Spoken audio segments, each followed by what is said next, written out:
మంచిది ప్రియులారా, మనము చదువుకున్న భాగం యోహాను సువార్త 9వ అధ్యాయము.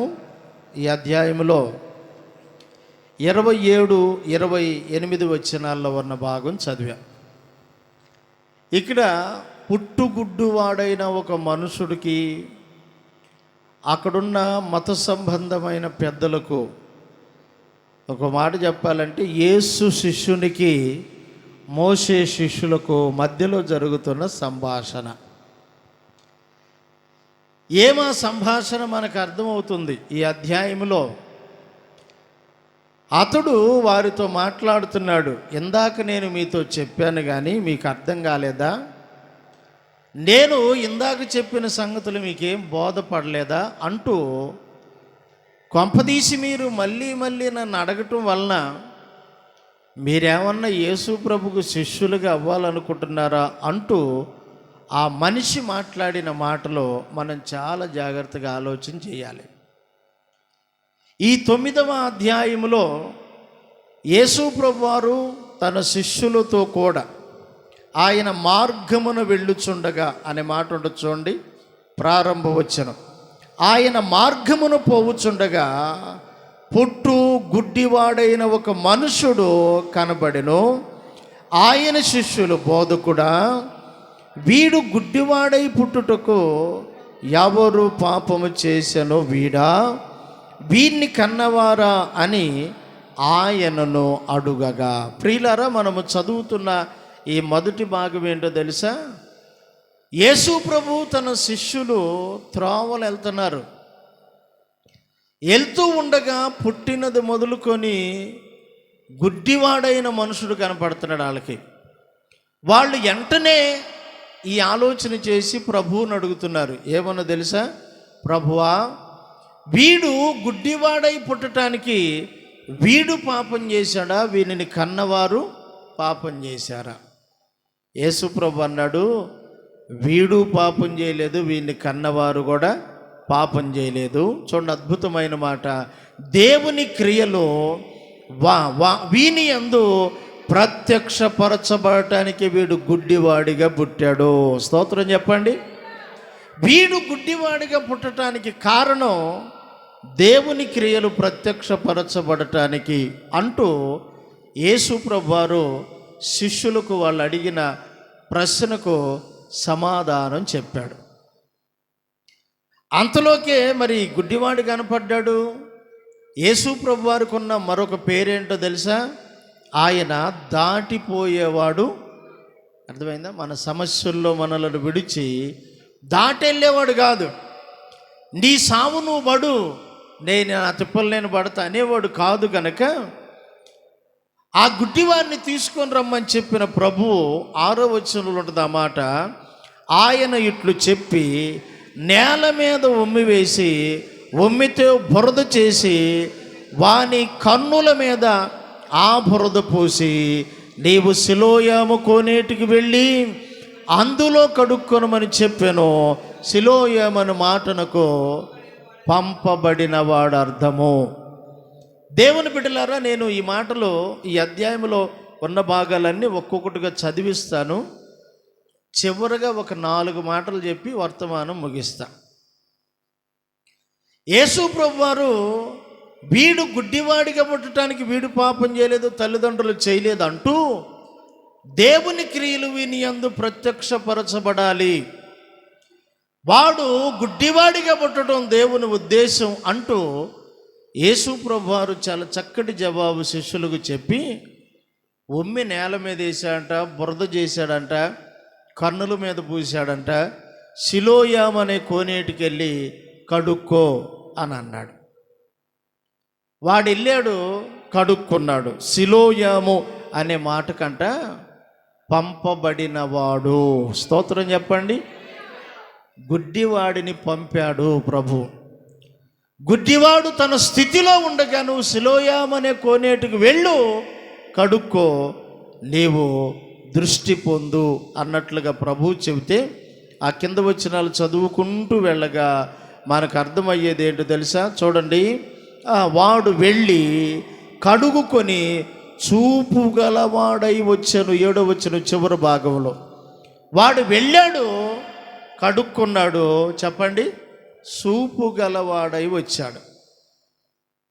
ఇప్పుడు నేనేం అడుగుతున్నానంటే, మిమ్మల్ని ఒమ్ము వేసి బురద చేసి రాసినోడు కళ్ళు వచ్చునుగా కంటే అయిపోయేది కదా, ఈడు వెళ్ళాల్సిన అవసరం ఏముంది? కడుక్కోవాల్సిన అవసరం ఏముంది? వెళ్ళాలంటే ఊరు బయట ఎక్కడో ఉంది సిలోయం అనే కోనేరు. ఆ కోనేటి దగ్గరికి గుడ్డోడు వెళ్ళాలంటే తడవలాడుతూ వెళ్ళాలి కదా. యేసు ప్రభువు వారు మనకు ఇతనిలో నుండి నేర్పుతున్న కొన్ని పాఠాలు ఏంటో తెలుసా? మనము చెయ్యాల్సింది కూడా కొంత ఉంది. చెప్పండి, మొత్తం ఇక ఆయనే చేయాలి. చాలామంది ఏమంటారంటే, ప్రభా నువ్వు సమస్తము చేయవాడు కనుక హాయిగా నేను తిని పండుకుంటాను, చేయాల్సిందంత నీవే, ఇక అన్నీ ఆయనే చేయాలి.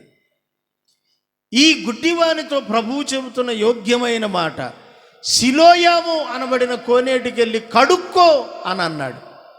అంటే ఈ గుడ్డివాడికి ఒక అనుభవం ఉంది. ఏంటో తెలుసా? వీడు దేవుని క్రియలు ప్రత్యక్షపరచబడాలి అంటే వీడి ద్వారా వీడు ప్రభు చేత పంపబడాలి. వీడు కూడా కడుక్కునే అనుభవంలోనికి రావాలి. చాలా పర్యాయాలు రాశాడు బైబిల్ ఈ మాట. పాత నిబంధన గ్రంథంలో ఇశ్రాయేలు ప్రజలతో కూడా చెప్పాడు ఈ మాట. ఇదిగో దేవుడు మిమ్మలను దర్శించబోతున్నాడు, మిమ్మలను మీరు శుద్ధి చేసుకోండి, మిమ్మలను మీరు కడుక్కోండి, దేవాలయంలోకి వెళ్ళేటప్పుడు ఇదిగో గంగాళం దగ్గర కడుక్కోండి, మీ పాపములు ఇదిగో కెంపు వలె ఎర్రగా ఉన్నాయి, మీరు మీ చేతులకున్న దోషం కడుక్కోండి అంటూ యెషయా గ్రంథం ప్రారంభ అధ్యాయంలో ఇశ్రాయేలు ప్రజలతో చెప్పాడు. దావీదు ఒక విచిత్రమైన ప్రార్థన చేస్తాడు. ఏమని? ఇస్సోపుతో నన్ను కడుగయ్యా, యమము కంటే నన్ను తెల్లగా మార్చయ్యా. దావీదు కూడా ఏమనుకున్నాడంటే, మొత్తం నువ్వే కడిగితే బాగుండిద్ది అనుకున్నాడు. ఎందుకంటే భయంకరమైన పాపపు ఊబిలో ఉన్న వాళ్ళందరూ అనే మాట ఏంటో తెలుసా? మొత్తం నువ్వే చేయి ప్రభు అంటారు. వాస్తవానికి మనము చెయ్యాల్సింది కూడా చాలా మటుకు ఉంటుంది. మొదలు పెట్టారా?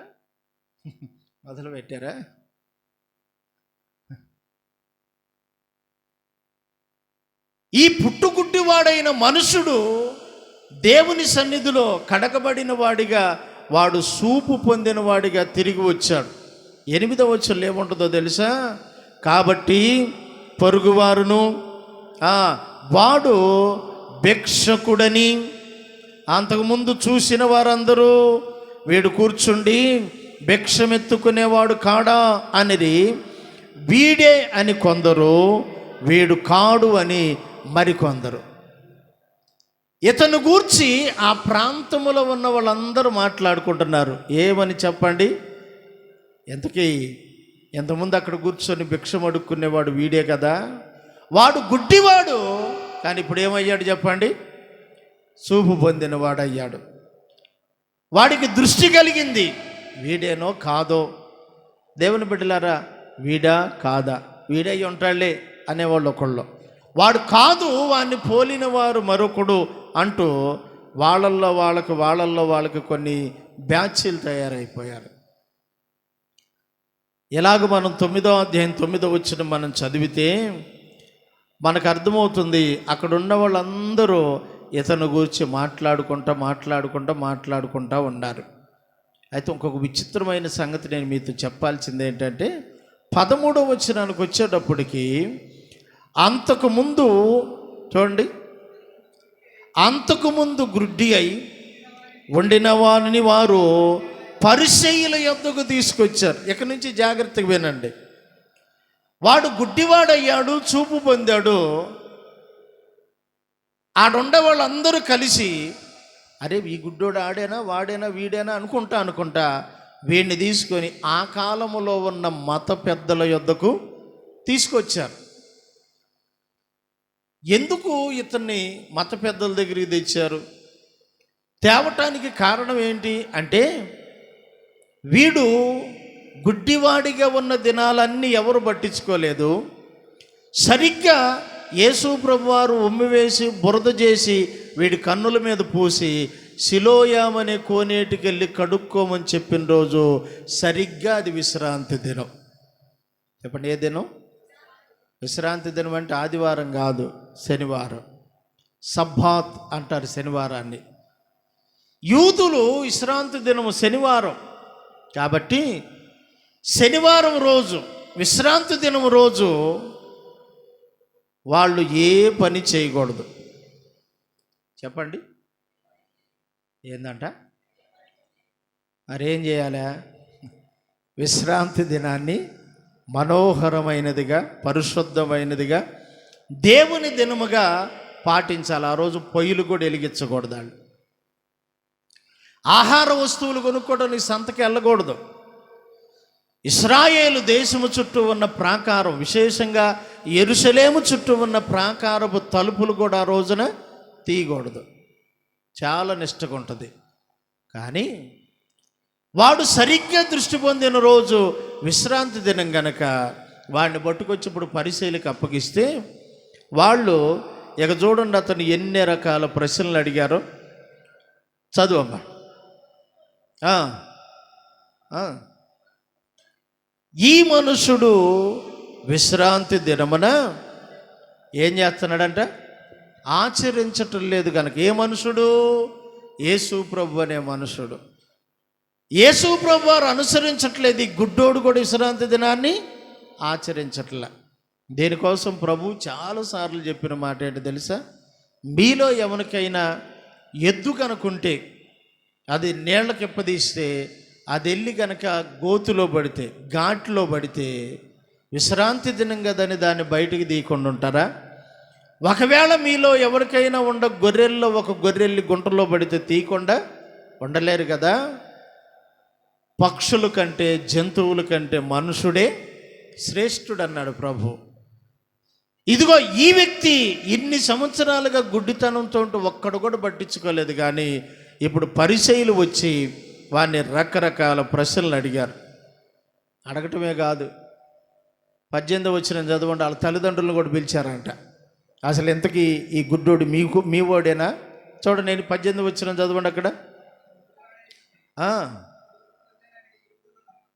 వాడు గుడ్డివాడని చూపు పొందెనని యూదులు నమ్మక చూపు పొందిన వాని తల్లిదండ్రులను పిలిచి, తల్లిదండ్రులు పిలిచారంటే ఇప్పుడు, మా ఈ పిల్లోడు మీ పిల్లోడేనా? మా ఓడేనయ్యా. వాడు ఎట పుట్టాడు? గుడ్డోడుగానే పుట్టాడయ్యా. మరి వాడు ఎలాగూ చూపు పొందాడు? మాకు తెలియదయ్యా. వాడు పెద్దోడే కాబట్టి ఎట్లా పొందాడో వాడికి తెలుసు, వాడిని అడగండి. ఎందుకో తెలుసా? 2 సార్లు రాయబడిన మాట.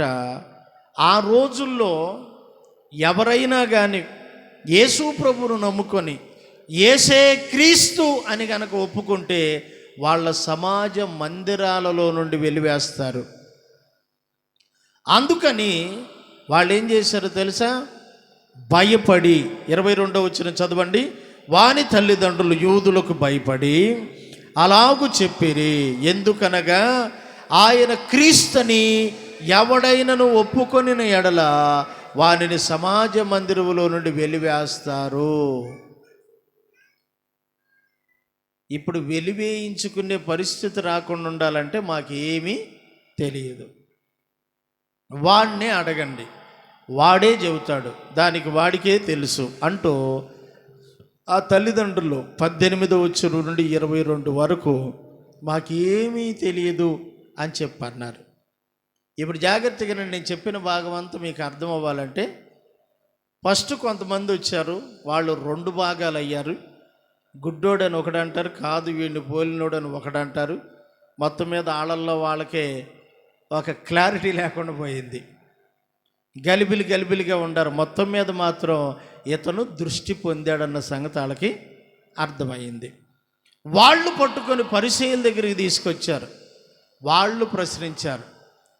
వాళ్ళు వీళ్ళ తల్లిదండ్రులు పిలిపించారు. వాళ్ళు కూడా, అయ్యా మాకైతే ఏం తెలియదు, ఇదిగో ఇతనికే తెలుసు, ఎందుకంటే వయసు దరిదాపులకి చాలా పెద్దోడే, చిన్నపిల్లోడు కాదు, యవనస్తుడు కూడా కాదు, యవన కాలంలో కూడా దాటినోడు, కాబట్టి వాడికే తెలుసు అంటూ వాళ్ళ తల్లిదండ్రులు వారిని వదిలిపెట్టి వెళ్తే 24 వచ్చిన ఒక మాట మీరు చదవండి, అక్కడ రాయబడినమాట. కాబట్టి వారు గుడ్డివాడై ఉన్న మనుషుణ్ణి రెండవ మారు పిలిచి, ఇప్పుడు జాగ్రత్తగా రండి, గుడ్డివాడైన మనుషున్నంట వాళ్ళు మళ్ళీ రెండవసారి పిలిచారంట. రెండోసారి పిలిచి, ఏమయ్యా నీకు సూపు ఎట్టొచ్చింది, అసలు ఇంతకీ నీవు సూపు ఇచ్చినోడు ఎవరు, నీకు దృష్టి కలుగు చేసిన వారు ఎవరు అంటూ రకరకాల ప్రశ్నలు వేస్తే వాడు 27వ వచనంలో చాలా ఘాటు అయిన మాట అన్నాడు. అమ్మా వింటున్నారు, ఎవాంజలిన్ అక్క వింటున్నారా? మీరు ఏందో మరి నాకు ఈ మధ్యకాలంలో తేడా కనపడుతున్నారు. విజయమక్క ఇబ్బందిగానే ఉంటున్నారు, మీరు సరిగ్గా వాక్యం విన్నట్టు కూర్చో, ఏదో మొహమాటం కోసం మనం కూడా వెళ్ళిపోతే పాస్టర్ గారు బాధపడతాడు అన్నట్టుగా ఉంది, కానీ ముఖమైతే అంత సంతోషంగా ఉన్నట్టు నాకు అనిపించట్లా. మీకేనాక చెబుతుంది, కొంచెం ఏదైనా ఇబ్బందిగా ఉంటే మీరు కొంచెం జాగ్రత్తగా ఉంటే మంచిది. ఇప్పుడు 27వ వచనంలో వాడు అంటున్నాడు, రెండవసారి యోధా పెద్దల దగ్గరికి, మత పెద్దల దగ్గరికి వచ్చినాడు, అంటాడు, నేను ఇందాక ఒకసారి చెప్పాను మీకు, ఏమని చెప్పాను, నేను ఏం చెప్పానో తెలుసా? నాకు సూపు దయచేసిన వాడు యేసుక్రీస్తు ప్రభువే. చెప్పండి, స్తోత్రం చెప్పండి. ఈ గుడ్డివాడిలో నుంచి ఒక 4 బలమైన సంగతులు మనం నేర్చుకోవాలి రాత్రి. వాడు చూపు పొందిన తర్వాత వాడు దేవుని కోసం ఎలాగ నిలబడ్డాడు అనే మాట మనము చాలా క్లుప్తంగానే ఈ రాత్రి నేర్చుకుందాం, ఎందుకంటే తర్వాత మనం బలమైన ప్రార్థనలు చేయాలి గనక. 9వ అధ్యాయము, ఇది యోహాను సువార్త 9వ అధ్యాయం 25వ వచన భాగం మనం చదివితే చూడండి, వాడు ఆయన పాపియో కాడో నేను ఎరుగను, ఒకటి మాత్రము నేను ఎరుగుదును, నేను గుడ్డివాడనై ఉన్నాను, ఇప్పుడు చూచుచున్నాను. స్తోత్రం చెప్పండి. 9వ వచనం కూడా చదవండి, చివరి భాగంలో ఒక అద్భుతమైన మాట వాడు పలుకుతాడు.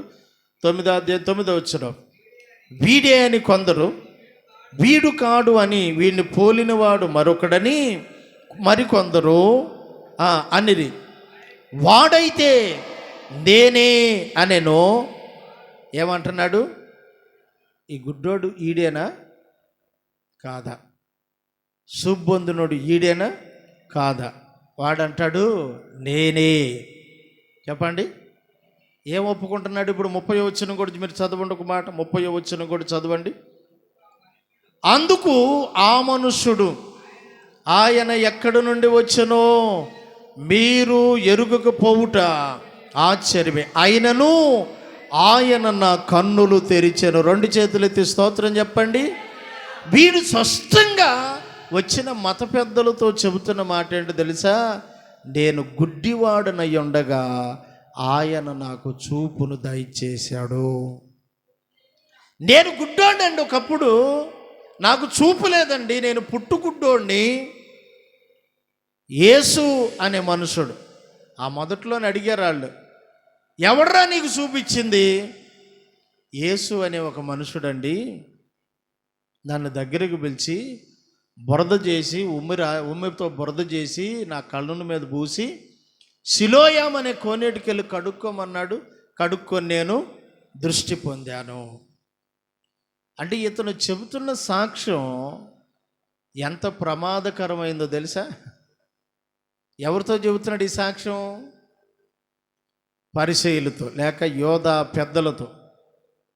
వాళ్ళ అమ్మోళ్ళు, ఒరే బాబు మనకెందుకురా ఈ సాక్ష్యాలు, ఈ గొడవ, సమాజంలో నుండి వెలివేస్తారా వాళ్ళు, ఇంతకుముందే చెప్పేశారు, ఎవడైనా యేసు ప్రభువును గనక నమ్ముకుంటే మా సమాజంలో నుండి వెలివేస్తాం అంటున్నారు. నివ్యాము నేను గుడ్డోడిని యేసయ్య చూపించాడు, ఇత్తే ఇచ్చాడు కానీ గుట్టుకు కూర్చోరాదు అంటున్నారు వాళ్ళు. కానీ వీడు మాత్రం ఏం చేస్తున్నాడు తెలుసా? అవును, నేను గుడ్డోడిని అన్నది వాస్తవమే, కానీ యేసు నాకు చూపునిచ్చాడు. రెండు చేతులు కొట్టు, గట్టి కొట్టు, గట్టి కొట్టు, నిద్రపోయేటట్టు కొట్టు. హల్లెలూయా! చూపించాడండి, నాకు చూపించాడండి అంటూ వాడు ఒప్పుకుంటూ అందరికీ సాక్ష్యం చెబుతున్నాడు. మన జీవితంలో ఏమి జరిగిందో చెప్పండి, ఏం చేయాలి? మనం కూడా ఒప్పుకోవాలి, సాక్ష్యం ఇవ్వాలి. కొంతమంది ఒప్పుకోరు. ఏం ఒప్పుకోరు? చెబుతాయేనండి. ఒక ఆమె యేసు ప్రభు దగ్గరికి వచ్చింది. ఆమె 12 ఏండ్ల నుండి రక్తస్రావం అనే రోగంతో బాధపడుతుంది.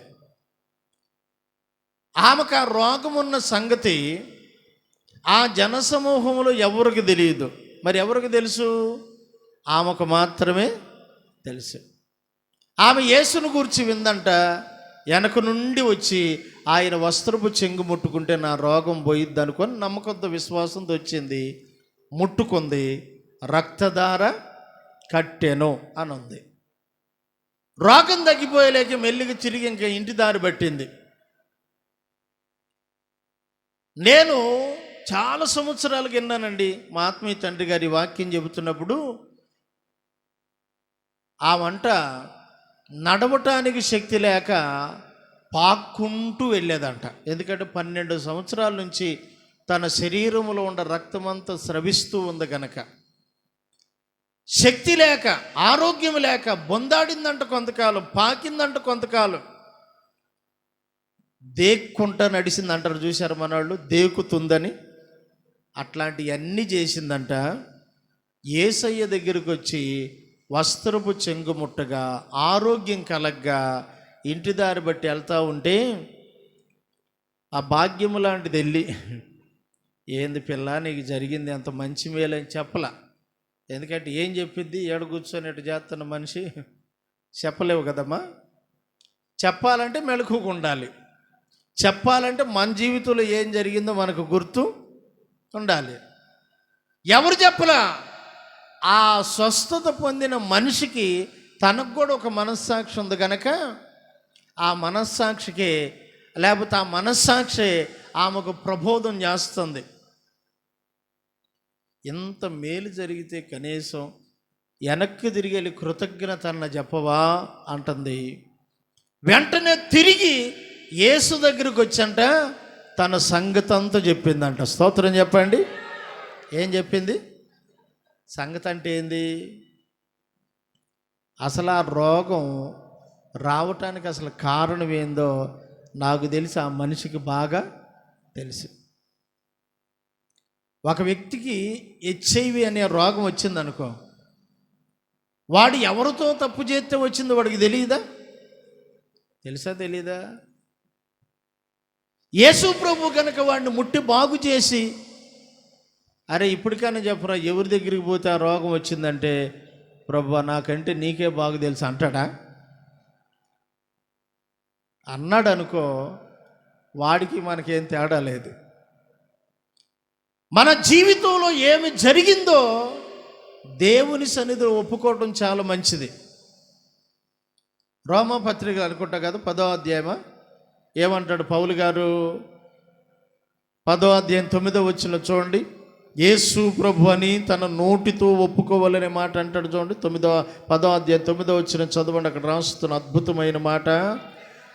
అదేమనగా యేసు ప్రభు అని నీ నోటితో ఒప్పుకొని దేవుడు మృతుల్లో నుండి ఆయన లేపెనని నీ హృదయమందు విశ్వసించిన ఎడల నీవు రక్షించబడతావు.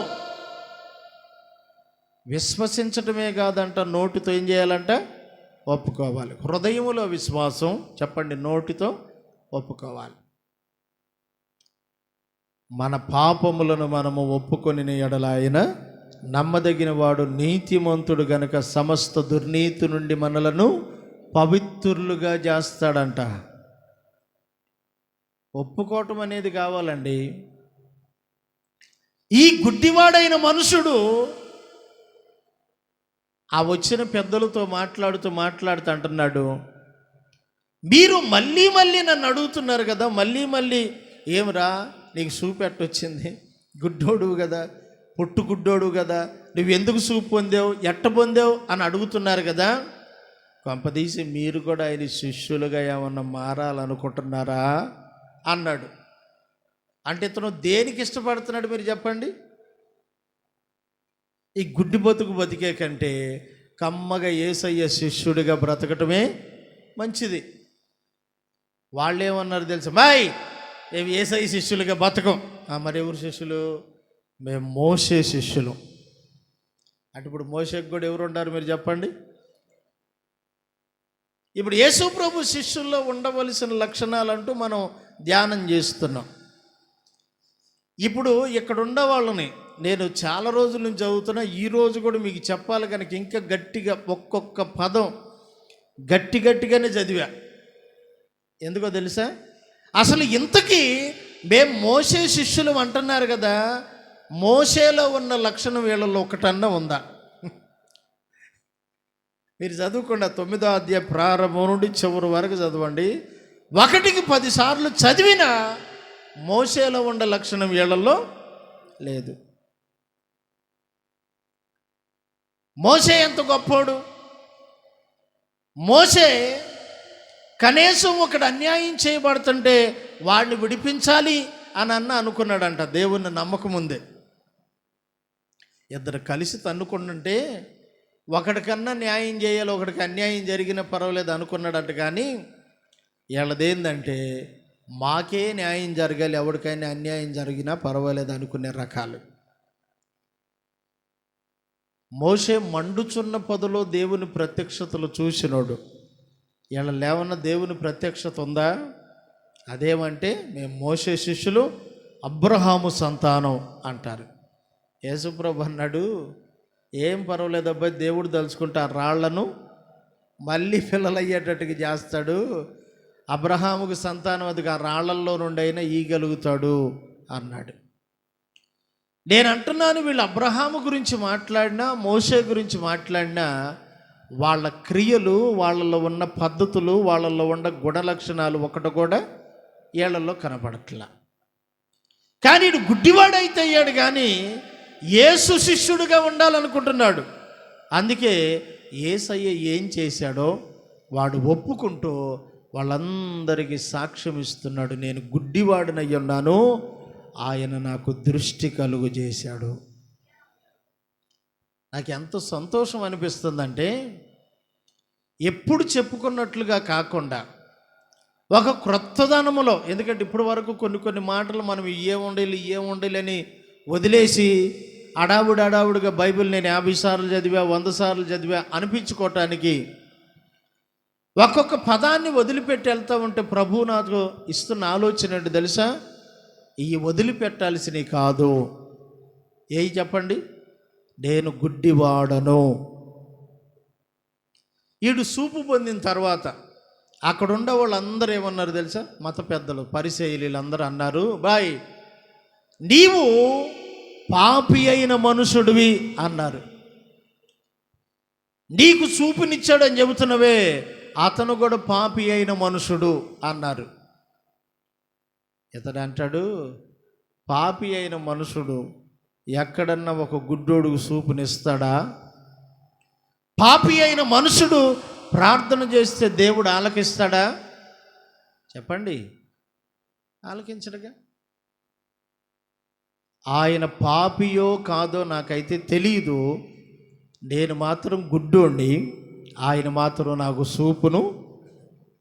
అసలు ఈ చదువుతుంటే భలే కొటేషన్లు ఉంటాయి ఇందులో. నేను గుడ్డోడిని ఒప్పుకుంటున్నా. కొంతమంది వాళ్ళు మంచాన్ని పడి చచ్చిపోయే పరిస్థితుల్లో మంచంలోనే అన్నీ 1, 2 అన్నీ మంచంలోనే ఉంటాయి. ఆరోగ్యం వచ్చిన తర్వాత వాళ్ళ సాక్ష్యం ఎంత స్టైల్గా ఉండిద్దో. అప్పుడు నేను ఇంత నీచమైన స్థితిని అనుభవించానని చెప్పరు. అప్పుడు నాకు వరకు అటు బాగుండకపోతే ఆ దారిని పోతున్న వాళ్ళు ఆళ్ళు చెప్పి ఊర్లో పాస్టర్ గారు ఉన్నాడు, ప్రార్థన చేయించుకోకూడదా అన్నారు. ఆయన వచ్చాడు, ప్రార్థన చేశాడు, నేను కూడా చేసుకున్నా. ఎంత సింపుల్గా చెప్పేస్తారు సాక్ష్యం. వాళ్ళ జీవితంలో నేను అంటున్నాను, నీ సాక్ష్యం ఎందుకు ప్రజల జీవితంలో ప్రభావితం చూపట్లేదంటే, అర్థమైందా? సింపుల్గా చెప్పేస్తాం, అనవసరమైన మాత్రం సూపర్గా చెబుతాం, దేవుడు చేసిన మాత్రం ఏదో చిన్న గురిగింజల్లాగా చెప్పి అవతల పడేస్తాం. నీ సొంత కార్యాలు మాత్రం చాలా గొప్పగా చెబుతాం. కానీ వీడు ఒప్పుకుంటుంది ఏంటో తెలుసా? నేను గుడ్డివాడును, ఆయన నాకు చూపు దయచేశాడు. రెండో మాట మనం చదువుదాం రండి. 9వ అధ్యాయంలో 29వ వచనంలో చూడండి, ఇక్కడ రాయబడిన ఒక మంచి మాటను మనం చదువుతాం. ఈ 9వ అధ్యాయంలో 29, 29 చదువుదాం. చూడండి. దేవుడు మోషేతో మాట్లాడినని ఎరుగుదుము, కానీ ఎక్కడి నుండి వచ్చానో ఎరగమని వాణ్ణి దూషించిరి. ఏం చేశారంట? ఎవరి గురించి మాట్లాడుతున్నారు వాళ్ళు? మేము మోషే శిష్యులమని, మోషే ఎదుగు ఫలాన్ దగ్గర నుంచి వచ్చాడు, మోషే మండుచున్న పొదలో నుండి దేవుడి స్వరం విన్నాడు అంటూ ఈ గుడ్డివాడిని అంట దూషించారంట. ఏం చేశారు? మాట్లాడండి. మిమ్మల్ని కనుక ఇప్పుడు ఈ మాటలు కాకుండా వేరే మాట్లాడేవాడు సూపర్గా మాట్లాడతారు. టీ తాగేటప్పుడు చూడండి, మీకు ఏడలేని వ్యవహారాలు వస్తాయి. అరే ఇల్లంతా దెయ్యాలు బట్టి బాధపడుతున్నారు, మనం వెళ్దాం వాళ్ళ కోసం ప్రార్థన చేద్దామంటే పలహారం పెట్టేమో లేదో, ఇక బయటకు వచ్చేసరి ఇక వీళ్ళు ఏం వ్యవహారాలు చేస్తున్నారు మెట్ల మీద కూర్చొని. అవసరమైన మాట్లాడుకుందాం. 29వ వచనంలోనంట దూషించిరి అనే మాట ఉంటుంది. పేతురు రాసిన మొదటి పత్రిక అనుకుంటాను, 2వ అధ్యాయము 21, 22, 23 వచనాలు. పేతురు రాసిన మొదటి పత్రిక చదివినాను. 21 నుంచి 23 వరకు చదివితే అసలు ఎంత అద్భుతమైన మాట యేసు ప్రభు గురించి పేతురు రాస్తాడు చూడండి. క్రీస్తు కూడా మీ కొరకు బాధపడి మీరు తన అడుగు జాడల యందు నడుచుకొనున్నట్లు మీకు మాదిరి ఉంచి పోయెను. ఆయన పాపం చేయలేదు, ఆయన నోట ఏ కపటము లేదు, ఆయన దూషింపబడి తిరిగి దూషించలేదు. స్తోత్రం చెప్పండి. యేసు ప్రభు ఎలాంటోడంట? దూషించబడ్డాడంట, కానీ తిరిగి దూషించలేదంట. వీడు గుడ్డోడు సూపు పొందినందుకు, నేను గుడ్డోడినయ్యా చూపు పొందానయ్యా, యేసు ప్రభు నాకు చూపునిచ్చాడు అన్నందుకు చెప్పండి దూషిస్తున్నారంట. వాస్తవానికి దూషించాల్సింది ఎవరిని చెప్పండి? తాగుబోతుండో, తిరుగుబోతుండో, దొంగోడనో, అంతేనా? నరహంతకుడినో, ఏదో ఒక విరోధమైన పని చేసినోడిని, నష్టం చేసినోడిని దూషించాలి. నేను యేసును నమ్ముకున్నానందుకు అన్నానందుకు దూషించడం అసలు విచిత్రం అనిపించట్లేదా? పేతురు అంటాడు, అరే గుడ్డోడా, నిన్నే కాదు మన ప్రభు అయిన యేసును కూడా దూషించారు. స్తోత్రం చెప్పండి. ఆయన దూషించబడుతూ కూడా తిరిగి దూషించలేదు. ఎందుకు? మీరు ఆయన అడుగు జాడల యందు నడుచుకోవాలి. ఎందుకంటే బైబిలే చెబుతుంది, దూషణకు ప్రతి దూషణ చెయ్యొద్దు, కీడుకు ప్రతి కీడు చెయ్యొద్దు. నిన్నెవడైనా ఒక చెంప మీద కొడితే రెండోది కూడా చూపించు. ఈ రోజున క్రైస్తవ్యం యేసు ప్రభువారు అడుగు జాడల్లో ప్రేమ చూపుతూనే వెళ్తుంది, కానీ తిరగబడాల్సిన అవసరం లేదు. ఎందుకంటే ప్రేమే వీళ్ళకున్న ఏకైక ఆయుధం. అర్థమైందా? ప్రేమే వీళ్ళ ఏకైక ఆయుధం. ఈ ఆయుధము చేత లోకములో ఒకవైపు కొట్టేవాడు తయారవుతున్నా, మరోవైపు నుండి 10 మంది క్రైస్తవులు యేసు ప్రభు దగ్గరికి వస్తున్నారు. స్తోత్రం కలుగునుగాక కదా. ఎవడో ఒకవైపును దూషిస్తున్నా, మరోవైపు రక్షణ కార్యం జరుగుతూనే ఉంది. యేసు ప్రభు వారు ఎక్కడ యెషయా గ్రంథంలో అనుకుంటాను 53:9 చివరి భాగంలో ఉంటుంది, ఆయన నోట ఏ కపటము లేదు. 9 చివరిలో ఉంటుంది ఆ మాట. యెషయా గ్రంథం 53:9. ఏందో మీరు ఎట్ట పెట్టుకొని చూస్తున్నారు? అతని నోట ఏ కపటం, ఆ మాటే పేతురు రాస్తున్నాడు. ఆయన దూషించబడుతున్నాడు కానీ దూషణ మాత్రం చేయట్లా. వీడు గుడ్డివాడిగా దృష్టి పొంది ఆరోగ్యవంతుడై వాడు చూపు పొంది నేను అనుకుంటున్నాను యేసు శిష్యుడిగా బ్రతకాలనుకుంటున్నాడు. అక్కడ ఉండే వాళ్ళందరూ కూడా దూషించటం ప్రారంభించారు. నాకు ఈ లోకమొద్దు, అలంకారాలు వద్దు, ఈ పద్ధతులు వద్దు, ఈ పాపం వద్దురా బాబు, జాగ్రత్తగా బతుకుదామని, ఈ అలంకారం కూడా నాకు వద్దు, అందం మోసకరం, సౌందర్యం వ్యర్థమని కొంతమంది మా చెవులియో ముక్కులియో గాజులో ఆఖరిగా మెళ్ళ ఉండే కూడా తీసి పక్కన పడేస్తారు. ఎందుకంటే ఇసుకు పుట్టిందనమాట వాటి మీద. ఆ దారిని పోయేవాళ్ళు లేకపోతే ఇంటి పక్కన వాళ్ళు, ఏందమ్మా మొండమోపి దానిలాగా తయారయ్యావు, దోషణ కదా అది. అదే మాట మీరు ఇప్పుడు ప్రస్తుతం సినిమా యాక్టర్లుగా, సినిమా హీరోయిన్లుగా నటిస్తున్న వాళ్ళ దగ్గరికి వెళ్ళి మొండమోపిదానా, బొట్టు పెట్టుకోలేదేందని అడగండి. ఆమె ఏం చేయదు, వాళ్ళ అభిమానులే కొట్టి సమాధి చేస్తారు నిన్ను. అంతేనా కాదా? ఇప్పుడు హీరోయిన్లు బొట్టు పెట్టుకోకపోవటమే ఫ్యాషన్ అయిపోయింది. మరి ఇప్పుడు వాళ్ళు మొండమోపోళ్ళా లేకపోతే క్రిస్టియానిటీలోకి వచ్చారా? చాలామంది యేసు ప్రభువును బట్టి దూషించే వాళ్ళు ఎంతమంది. నేను అంటున్నాను, ఈ గుడ్డోడు ఎంత ధన్యుడండి. యేసయ్య కోసం చెప్పండి ఏం పొందుతున్నాడు? దూషణ అనుభవిస్తున్నాడు. యేసు ప్రభు కూడా పెద్దవాళ్ళు పాట పాడతారు, ఏ పాపమెరుగని ఓ పావనమూర్తి పాప విమోచకుండా నా పాలి దైవమా నా పాపములకెగా ఈ పాట్లు నొందినావా. ఎన్ని దోషాలండి. యేసు ప్రభులో ఏ పాపము లేదు. ఆయన సజీవుడిగా ఉన్నప్పుడే ఏడో రూములో కూర్చోనో అడవిలోకి వెళ్ళి కాదు, ఇశ్రాయేలు సర్వ సమాజం మధ్యలో నేను నిలబడి నాలో పాపం ఉందని మీలో ఎవడైనా స్థాపించండి అని సవాలు చేశాడు. సరిగ్గా ఆయన చెప్పిన రోజులో యెరూషలేములోనంట మందిర ప్రతిష్ట పండగ జరిగే రోజులంట అయ్యే. అంటే ఎక్కడెక్కడో ఉన్న యూదులందరూ యెరూషలేముకి వచ్చేసిన రోజులు. ఒక ఆయన వీడియో చేశాడు ఈ మధ్య, యేసు ప్రభులో ఏ పాపం లేకపోతే ఆయన ఎందుకు బాప్తీసం తీసుకున్నాడు అని. ఇదేంటి, యేసు ప్రభులో ఏ పాపం లేకపోతే బాప్తీసం ఎందుకు తీసుకున్నట్టు? యేసు ప్రభు చెప్పాడు కదా, మీలో ప్రతివాడు పాప క్షమాపణ నిమిత్తమై, అంటే పాప క్షమాపణ నిమిత్తం బాప్తీసం పొందాలి కాబట్టి యేసు ప్రభు కూడా బాప్తీసం పొందాడు కాబట్టి యేసు ప్రభు కూడా పాపియే. ఇంకేం చెబుతాం?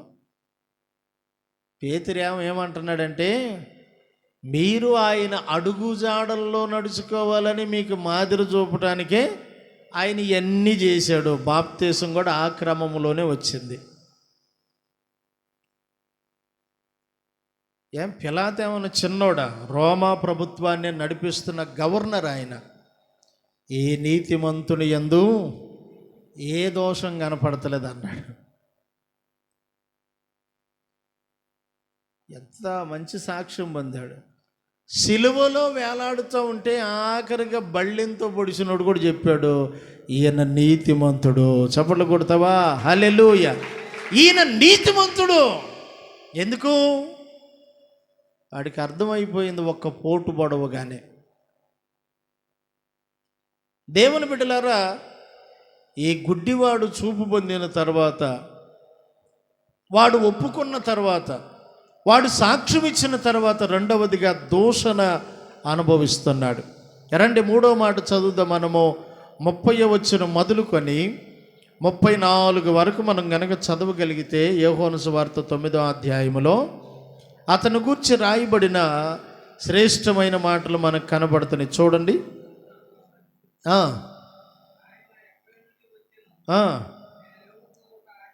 ఆశ్చర్యమే, ఆయన కన్నులు తెరిచెను, దేవుడు పాపుల మనవి ఆలకింపడని ఎరుగుదుము.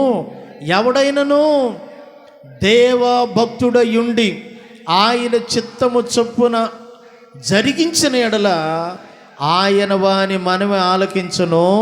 పొట్టుగుడ్డు వాని కన్నులు ఎవరైనా తెరిచినట్లు లోకములో ఎప్పుడైనా వినబడలేదు.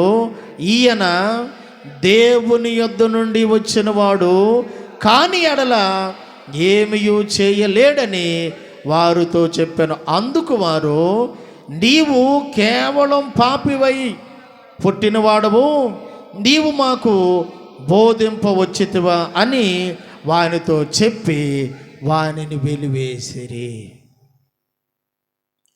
ఇవన్నీ చదవగా మనకు అర్థమవుతున్న 3వ మాట ఏందో తెలుసా? వాడు ఏదైతే యేసు ప్రభువులో గమనించాడో, వాడు ఏదైతే యేసు ప్రభువులో గుర్తించాడో అది అక్కడున్న పరిశీలికి చెబుతుంటేనంట 22వ వచనంలో వాళ్ళ అమ్మోళ్ళు దేనికైతే భయపడ్డారో అదే పని ఈ గుడ్డోడికి చేశారంట. ఏంటంట? వాళ్ళు అతన్ని వెలివేశారు. వెలివేయటం అంటే మీకు తెలుసా? నేను అంటున్నాను, తెలుసుకోవటం వేరు, అనుభవించటం వేరు కదా. అది ఇప్పుడు మన ప్రాంతంలో లేకపోవచ్చు, కానీ ఇంకా కొన్ని ప్రాంతాల్లో ఉంది. ఒకానొక ప్రాంతంలో నేను చాలాసార్లు చెప్పినట్టు గుర్తు కదా, పాములయ్య అని ఒక ఆయన ఉండేవాడు బాపట్లో. ఇప్పుడు కూడా ఉండే ఉంటాడు ఆయన. కాకపోతే నేను కలిసి చాలా సంవత్సరాలు అయిపోయింది. ఒక నాయుడు కుటుంబంలో పుట్టినోళ్ళు, సంతానం కలగలేదు. పెళ్ళయి చాలా కాలం అయితే సంతానం కలగల. ఎవరో చెప్పారంట, ఇట్లా కనుక మీరు చర్చికి వెళ్తే, ఎందుకంటే వాళ్ళు చర్చికి వెళ్ళక ముందు చిలక బస్తీలని జాతకాలని అక్కడ ఇక్కడ తిరిగి డబ్బులు ఖర్చు పెట్టుకుంటే వాళ్ళకి అందిన సమాచారం ఏంటి తెలుసా? మీకు నాగదోషం ఉంది అని చెప్పారంట. ఏ దోషం? దాన్ని అట్టనే అంటారు, ఇంకో రకంగా అంటారు తెలీదు. అదేదో దోషం ఉంది, దానికి సంబంధించిన పాముకు సంబంధించింది అని చెప్పారంట. వాళ్ళు తిరిగి ఏం చేయాలో అర్థం కావట్లే, పిల్లలు పుట్టట్లా. అందుకని చర్చికి వెళ్ళటం ప్రారంభించారు.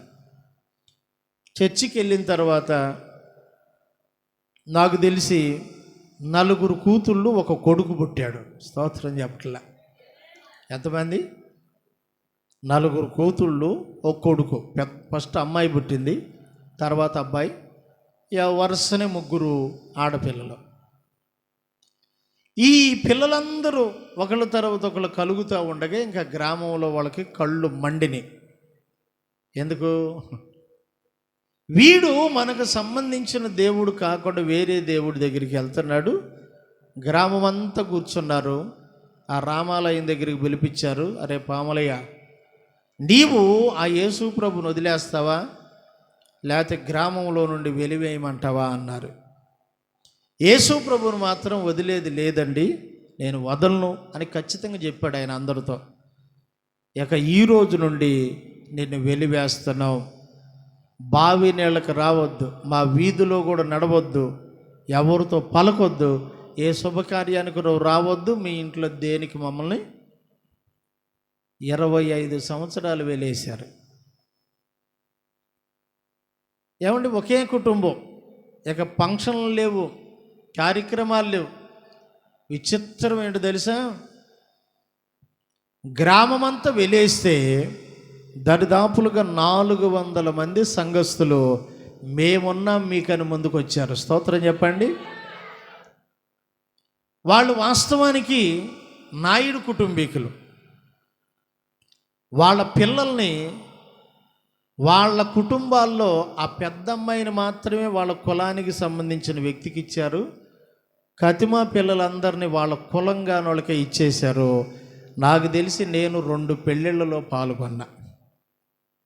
నాకు తెలిసి 2 పెళ్ళిళ్ళు జరిగినాయి. ఎందుకు ఇట్లా జరిగినాయి అంటే వాళ్ళు చెప్పిన మాట ఏంటో తెలుసా? అయ్యా, వీళ్ళే మా బంధువులు, నీళ్లు కనీసం వాడుకోవటానికి నీళ్లు తెచ్చుకోవాలన్నా ఎక్కడి నుంచి ఎండూరు వారి పాలు అంత దూరం వెళ్ళి తెచ్చుకోవాలి. వాళ్ళు తాగే నీళ్ళు తర్వాత సంగతి, వాడుకునే నీళ్లు కూడా సాధారణంగా గేదెలు ఉంటాయి, గేదెలను కడగాలి, గేదెలకు తాగించాలి, వీళ్ళింట్లో వాడుకోవాలి. వాటన్నిటికి కూడా ప్రేమ్ కుమార్ చదువుకునే దగ్గర ఒక బావి ఉండేది. ఆ ఊరు చివరు ఉంటుంది అన్నమాట. ఆ బావి దగ్గరికి వెళ్ళి వాళ్ళు నీళ్ళు తెచ్చుకునేవాళ్ళు. ఆయన చెప్పిన మాట ఏంటి తెలుసా? నేను పాటలు పాడుకుంటూ నీళ్ళు తెచ్చుకునేవాడిని అయ్యా. వీళ్ళందరూ విచిత్రంగా చూసేవాళ్ళు. సంతోషంగా తెచ్చేవాడు అంటే వెళ్ళి కావిడ ఉంటుంది కదా, కావిడ, ఆ కావిడ వేసుకొని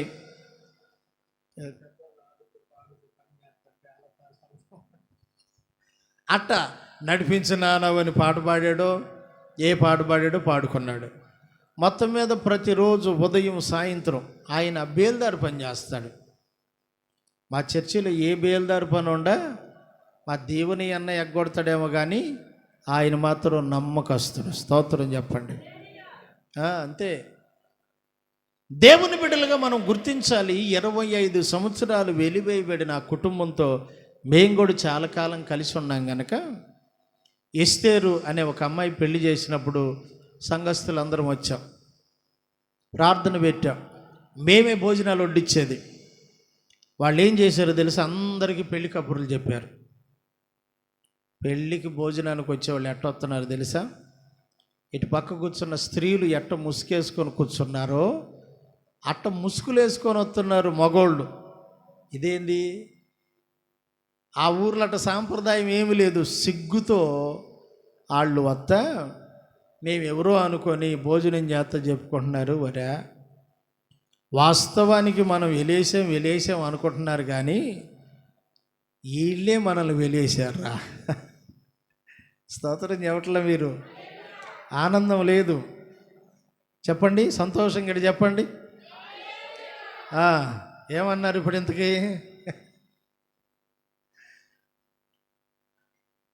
మనం వెలేసామని సంఖ్యలు ఎగరేస్తున్నావురా, వాళ్ళు వెలేసింది మనల్ని. వాళ్ళ అబ్బాయి ఇప్పుడు అమెరికాలోనే ఎక్కడ ఉంటాడండి, విమానంలో వెళ్తూ ఉంటాడు.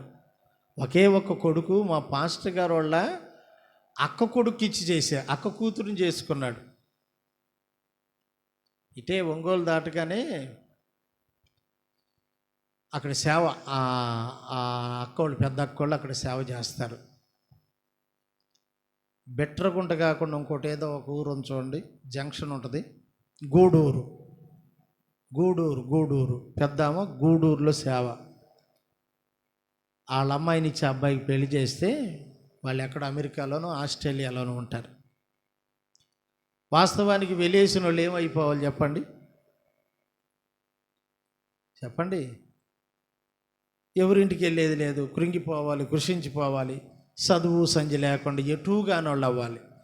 బాగా చదివాడు, పాస్టర్ గారు వాళ్ళ దగ్గరికి తీశారు.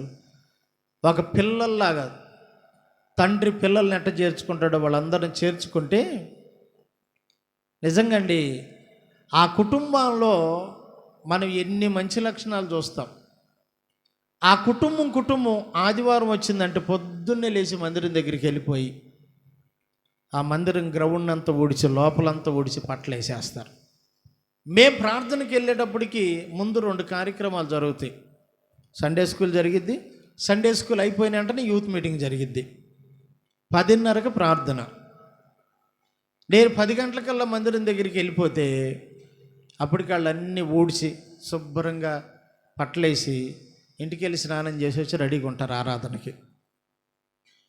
ఈ ఆడపిల్లలందరూ కూడా ముందు వచ్చేస్తే ఆ అమ్మ మధ్యాహ్నం పాస్టర్ గారికి భోజనం వండుకొని వచ్చింది. మళ్ళీ ప్రార్థన అయిపోగానే అందరూ వెళ్ళిపోతారు. వీళ్ళు శుభ్రంగా మొత్తం ఊడిచి సాపలన్నీ మడతేసి ఒక పక్కన పెట్టి అప్పుడు వెళ్తారు ఇంటికి. స్తోత్రం చెప్పండి. ఒక్కరోజన్నా అమ్మా, ఒక్కరోజన్నా నువ్వు కాళ్ళారు జాపుకున్న స్థలమన్న దుడు పోయేలోపు. అసలు ఆ ధన్యతే లేదే, అనవసరంగా పెట్టే భాగ్యం అని. భాగ్యమా, నీ భాగ్యం ఎంత గొప్పది. ఇశ్రాయేలు, నీ భాగ్యం ఎంత గొప్పది. యెహోవా రక్షించి నిన్ను పోలిన వాడు ఎవడు అంటాడు మోషే. ఇంకదంతా రివర్స్ కొందరా నిక్కర్ నారాయణ. దేవుని బిడ్డలారా, మనం నేర్చుకుంటున్న ఒక యోగ్యమైన పాఠం ఏంటి తెలుసా? వాడు చెబుతున్నాడు, అసలు పాపి అయిన మనుషుడు ఒక గుడ్డోడుకు చూపెట్టిస్తాడు. పాపి అయిన మనుషుడు ప్రార్థన చేస్తే దేవుడు ఎట్ట ఆలకిస్తాడు? ఆయన పాపి కానే కాదు అన్నాడు. ఏమరా, నువ్వు మాకు బోధించేంత మాత్రపడువయ్యవా? పాపి అయిన మనుషుడా అంటూ నువ్వు మా సమాజంలో నుండి వెలివేయబడుదువుగాక అన్నాడు. ఆమె నన్ను బాకండి అంటంతోనే ఇక వాడిని వెలివేసేశారు. 35వ వచనం మీరు చదవండి, ఒక యోగ్యమైన మాట మీకు కనబడుతుంది అక్కడ. పరిసయ్యులు వాడిని వెలివేశారని యేసు విన్నాడంట. యేసయ్య కనపడిందంట ఒక వార్త. రేయ్, నువ్వు సాక్ష్యం చెప్పటం వల్ల, శిష్యుడిగా ఉంటానని చెప్పటం వల్ల, నీకు జరిగిన మేలును గురించి చెప్పటం వల్ల, నేను చేసిన కార్యాన్ని చెప్పటం వల్ల అటు దూషించబడుతున్నావు, ఇటేమో వెలివేయబడ్డావు. యేసుప్రభు వారు 35వ వచనంలో వచ్చి వాడు వెలివేయబడ్డాడని విని, చూడండి, వానిని కనుగొని, నీవు దేవుని కుమారుని యందు విశ్వాసం ఉంచుతున్నావా?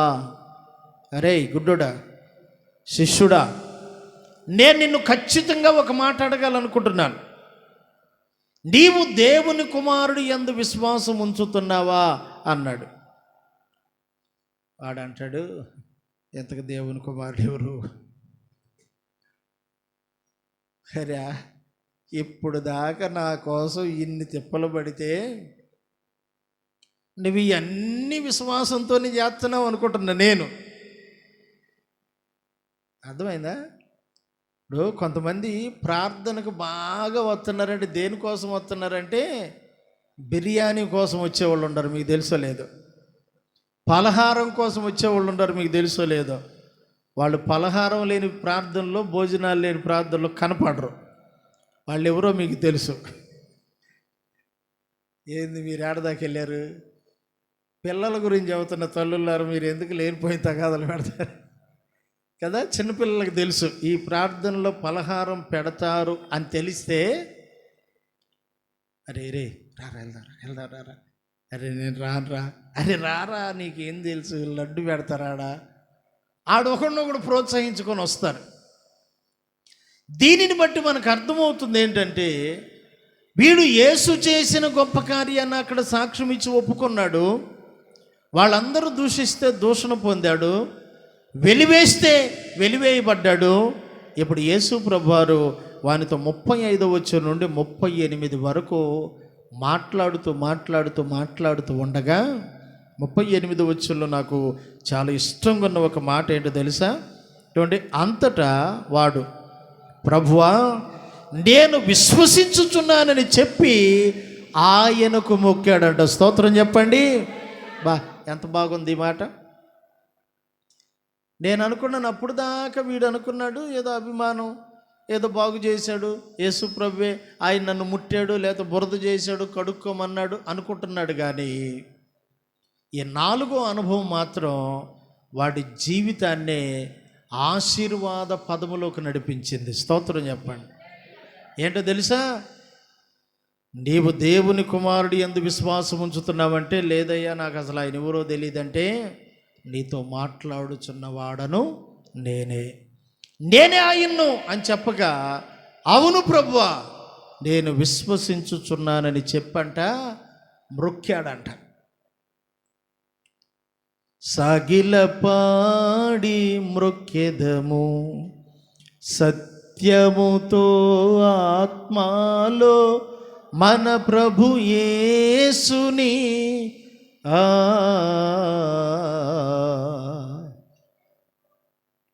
ఇది ఎప్పుడో మనం పుట్ట ఉండమేమో, ఈ పాట రాసినప్పుడు పుట్టలేదేమో, అందుకే మేము పుట్టిన వాళ్ళకి మాకేం సంబంధం అన్నట్టుగా మీరు కూడా చూస్తున్నారు. పాట పాడినప్పుడు కొద్దిగా తాళం వేస్తూ ఉంటే పాడేవాడు కొద్దిగా ఏదన్నా బాగుంటుంది. మోషే కంటే శ్రేష్ఠుడు అన్ని మోసముల నుండి విడిపించును. మోషే కంటే శ్రేష్ఠుడు అన్ని మోసముల నుండి విడిపించును. ఆయనే ప్రధాన యాజకుడు అందరము మ్రొక్కెదము. ఆయనే ప్రధాన యాజకుడు అందరము మ్రొక్కెదము.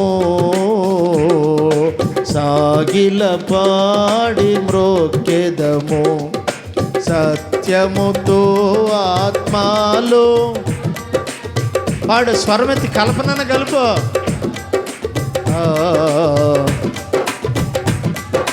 మ్రొక్కెదము సొలొమోను కంటే శ్రేష్ఠుడు సర్వజ్ఞానమునకు ఆధారుడు. సొలొమోను కంటే సర్వజ్ఞానమునకు ఆధారుడు. ఆయనే సర్వము ఎరిగినవాడు. సాగిల పడి మ్రొక్కెదము సాగిల పాడి సత్యముతో ఆత్మలో యేసుని సాగిల పాడి మ్రొక్కెదము. దేవునికి స్తోత్రం. విశ్వసించుచున్నావా అంటే అవును ప్రభువా విశ్వసిస్తున్నానని చెప్పండి, ఆయనకంట మ్రొక్కుతున్నాడంట. నేను ఈ మాట మీతో ఇలాగ చెప్పాలి. వాడి జీవితంలో అంతకుముందు చేయబడిన స్వస్థత కార్యం కానీ, వాడు దూషణ అనుభవించిన దానికి కానీ, వారి చేత వెలివేయబడిన దానికి కానీ సరైన అర్థం 4వ భాగంలో చూస్తున్నాం. ఎందుకో తెలుసా? హెబ్రీయులకు రాసిన పత్రిక 11వ అధ్యాయం 6వ వచనంలో ఏముంటుందో తెలుసా?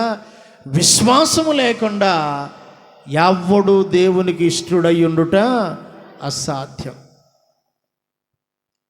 అబ్రహామును గురించి మనం మాట్లాడుకుంటే నిరీక్షణ ఆధారము లేనప్పుడే అబ్రహాము దేవుణ్ణి నమ్మాడు.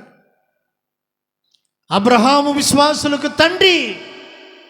దేవుని బిడ్డలారా, ధర్మశాస్త్రము లేనప్పుడే విశ్వాసం అనేది ఉంది అంటాడు పౌలు గారు.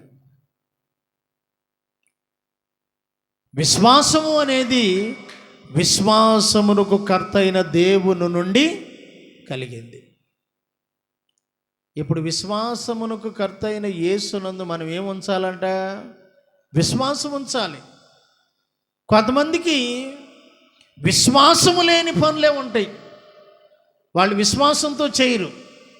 నేనంటాను, మన జీవితం విశ్వాసంతో కొనసాగితే, విశ్వాసమును కాపాడుకుంటే, విశ్వాసమును కొనసాగిస్తే, నేనంటున్నాను లోకమును జయించిన విజయం మీ విశ్వాసమే. విశ్వాసాన్ని గురించి బోలెడని మాటలుండే. నమ్ముతున్నావా? విశ్వసిస్తున్నావా? విశ్వాసం ఉంచుతున్నావా అంటే అవును ప్రభువా అని వాడంట గుర్తుగా లోబడటాన్ని బట్టి వాడిలో కనపరుచుకోవటానికి యేసు ప్రభుగా అక్కడే సాగిలి పడిపోయాడు. నేను అందుకే ఈ గుడ్డివాణ్ణి గురించిన సంగతులు మనం చెప్పుకుంటూ 4 ప్రాముఖ్యమైన సంగతులు ఈయనను గురించి మనం చెప్పుకోవాలనుకున్నాం. 1, తాను గుడ్డివాడని యేసు ప్రభు కన్నులు తెరిచాడని వాడు ఒప్పుకున్నాడు, అందరికీ సాక్ష్యం ఇచ్చాడు. 2, వాడు యేసును గురించి సాక్ష్యం ఇచ్చిన దాన్ని బట్టి దూషించబడ్డాడు. అయినా కూడా బాధపడ్డా? ఎవరికి చెప్పుకొని ఏడిచిన దాఖలాలు లేవు. ఎందుకో తెలుసా? యేసు ప్రభు కూడా ఎప్పుడు ఆయనకు కలుగుతున్న దూషణలను బట్టి ఏ రోజు కూడా దేవుని సన్నిధికి వెళ్ళైన దేవుడా ఏంది ఈ పని, నిన్ను నమ్ముకున్న కారణాన్ని బట్టి నాకు ఏంది ఈ దోషంలో అని ఎప్పుడు కూడా చెప్పాల. ఈ స్టీవెన్సన్ గారు రాసిన పాటలో ఉన్ని కృష్ణన్ గారు పాడినట్టుండడు ఆ పాట. పుట్టి ఒకడు రాజులయ్యేది సహజము, రాజుగానే ఉదయించినవు చిత్రము, మార్పు చేసుకొని నీ మహిమ రూపము,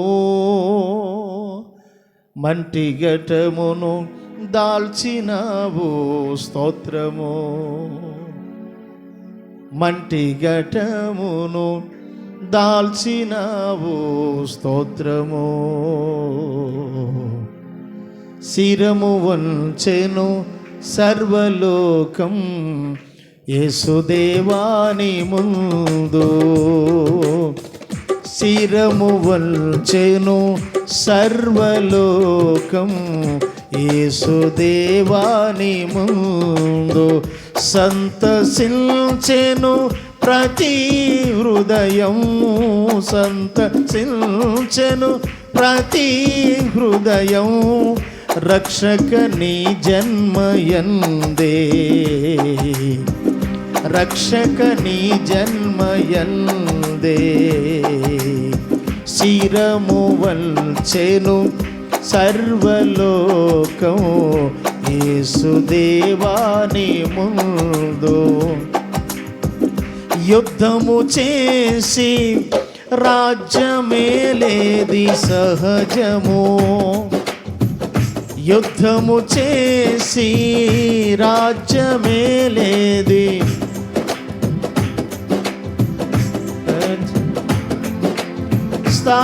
స్థాపించినావు చిత్రము, నీతి రాజ్యము స్థాపించినావు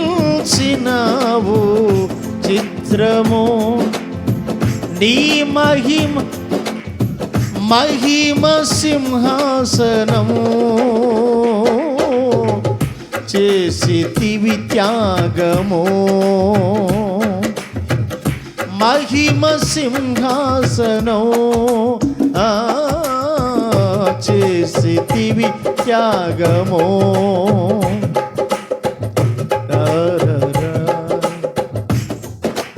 దేవునికి స్తోత్రం. ఇంకెట్టు పాడుతూ ఉంటే నాకు మొత్తానికి మిమ్మల్ని బాగా చాలా దూరం తీసుకెళ్తున్నట్టు మేలు కొలపటానికి నేను పాడుతున్నాను.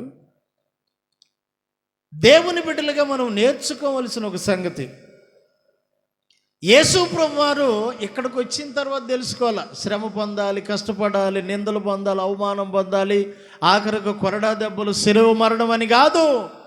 ఆయన ముందే ఎరిగి వచ్చిన వాడు భూలోకానికి. స్తోత్రం చెప్పండి. ఎరిగిన వాడిగా భూలోకానికి పరలోకము నుండి దిగి వచ్చిన ప్రభువు ఆయన ఏది చెయ్యాలో సమస్తాన్ని చేశాడు. చేసినోడు ఏమనుకున్నాడంటే ఆయన యందు మనం విశ్వాసం ఉంచాలని కోరుకున్నాడు. ఇప్పుడు జాగ్రత్తగా ఈ మాట వినండి.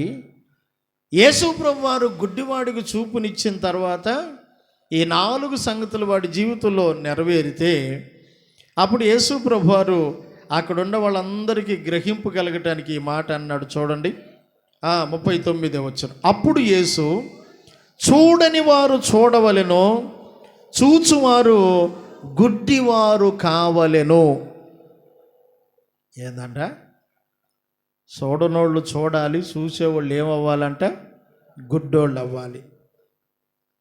ఇంకా ఈ గుడ్డితనాన్ని గురించి, చూపును గురించి మాట్లాడుతూ ఉంటే అక్కడున్న యూదులకు, మత పెద్దలకు, పరిసయ్యులకు అర్థమైంది ఏందో తెలుసా? మేము గుడ్డోళ్ళవా అంటే ఇప్పుడు నువ్వు మమ్మల్ని గుడ్డోళ్ళు అంటున్నావా అంటే యేసు ప్రభు చెప్పిన మాట ఏంటి తెలుసా? మీరే కనుక గుడ్డివారైతే ఖచ్చితంగా మీలో పాపం అనేది ఉండదు. మేము గుడ్డివారము కాదు అంటే ఖచ్చితంగా మిమ్మల్ని ఏది ఏలుతుంది? పాపం ఏలుతుంది. ఈడు గుడ్డివాడు గనక చెప్పండి, పాపము లేనివాడిగా దేవుని క్రియలు ఇతని యందు ప్రత్యక్షమైనవి. స్తోత్రం చెప్పండి. మేము చూస్తున్నాం అనుకుంటున్నారు గనక మీరు ఇంకా పాపములోనే ఉండారు. పాపమే మిమ్మల్ని ఏలుతుంది. పాపం వలన వచ్చే జీతం మరణం. దేవుని బిడ్డలారు, ఇప్పుడు మనం కూడా కోరుకోవాలి ఈ మాట. మనల్ని ఏది ఏలాలి, మన జీవితాలను ఏది పాలించాలి? ఒకవేళ గుడ్డివాడువైనా పర్వాలేదు అని అన్నాడు యేసుప్రభు. అన్నాడు, నీ కన్ను నిన్ను అభ్యంతరపరిస్తే పెరిగాయి, గుడ్డోడువైనా రాజ్యానికి వెళ్ళరా. అంటే ఈ గుడ్డోడు అభ్యంతరాలన్నీ తీసేసుకొని ప్రభువునందు విశ్వాసం ఉంచినవాడు. కానీ వాళ్ళు ఇంకా అభ్యంతరంలోనే పడతా లేస్తా నామకార్థతలో ఉండారు. అందుకని ఈ గుడ్డివాడిని గురించి నేనేమనుకుంటున్నానంటే, గుడ్డివాడయ్యుండి సూపు పొంది యేసయ్య శిష్యుడిగా మారిపోయాడు. వాళ్ళేమో మేము మోసే శిష్యులమంట గుడ్డోళ్ళుగా పాపములోనే బ్రతికారు. మరి మనం ఎలా బ్రతకాలో మనమే నిర్ణయించుకుందాం. దేవుడి మాటలు మనందరి వినికిడిలో ఆశీర్వదించునుగాక. ఈ రెండు స్థలములో లేచి నిలబడదాం, ప్రార్థన చేసుకుందాం.